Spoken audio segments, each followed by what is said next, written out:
growing up, I always knew I wanted to adopt. That was just something very dear to my heart. I had cousins that were adopted, an uncle who was adopted. And so it was very dear to my heart. And so when we were getting married, I made sure that Carrie understood that that was something I wanted to do. But then, of course, as our marriage progressed, we unfortunately started to experience infertility problems. My brother-in-law happened to, his sister was adopted through Christian Homes, and she happened to be telling some others about it, and we, of course, ended up hearing about Christian Homes, and we were like, you know what? This is our time. Let's call them. As we met birth mother caseworkers like Becca and Melanie, it was just like, these are people who care, about all of us. They want to see the best for a child, and find that right home. There was never any question about our want or desire to adopt. It was always the question of when, and we were tired of waiting. And who we were going to use to adopt. It was the focus on every element, that it wasn't just about finding us a baby. It was also about, helping these birth mothers, that it was approached as a mission, that this truly was a godly work. We went to orientation in February, and by May, we had turned in our paperwork, and by June, we had a home study. And by July, we had been approved, and coincidentally, we had been selected, and we were excited, and we got about halfway through to meet the baby, and the mom decided to place. And parent. She decided parent, sorry. Yeah. And then we were picked again the following month, and the same result happened, and we were picked again the following month, and the same result happened. We are an anomaly.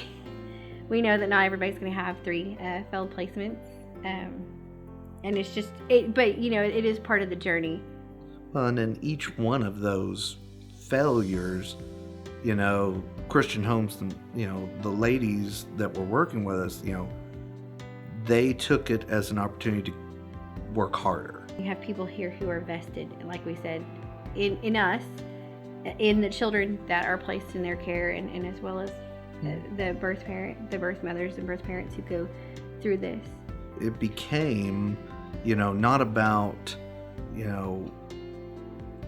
was this child going to be ours, but that we were going to get a child. This was going to happen.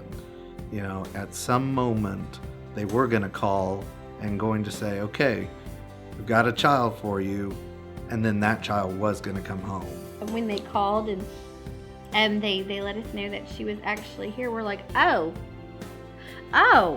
there's a baby. The baby is here. And the birth mother has already signed forms. I think the biggest shock to me was not so much when they called, but was when that evening we're on the phone and they're going, okay, well, if you want to come down tomorrow, you can have her tomorrow, basically. As prepared as we were, because, we had prepared somewhat, I had clothes and things like that, but we were loading bags pretty fast. Something was so unreal about the whole, as I tell people in this process, reality is very different. I'm a planner, and you can prepare for it all you want. You can even work through emotionally how you think you're going to feel, but reality is very different. Yeah, there was this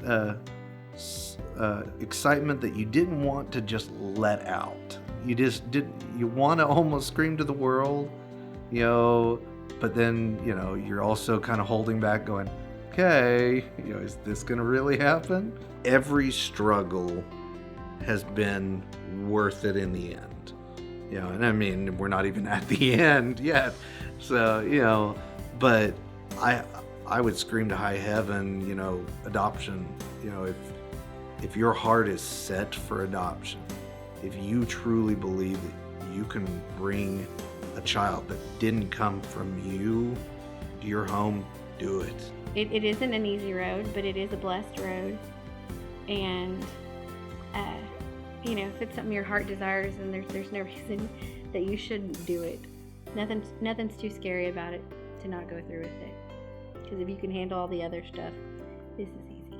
I would tell people to come here because of the support system, because of the honesty, because of how forthright everything has been, in all the heartaches. They've been there every step of the way, rooting us on, answering questions. Explaining things. In fact, we knew one of the board members, now former board members, and she was telling us about how the board would receive messages, and that they would just be in constant prayer for couples like ourselves that are in failed matches, or that, when a match is happening, that, that they're in constant prayer, and just about how the staff, is very aware. We laughed and said, we may not have met all the staff, but all the staff knows us. So, I mean, that's just such a huge encouragement. I don't think you can find a place that's, like we said, that's more into each person involved. They do take it as a personal an interest. It's not just here, we're here to do a business or run a business. We're here to help people make whatever decision they're going to make, and if they choose to use Christian Homes, then they're there to support on all the sides. And I just don't think you can get that anywhere else, and especially not with the prayer and the encouragement. You can't buy that, really.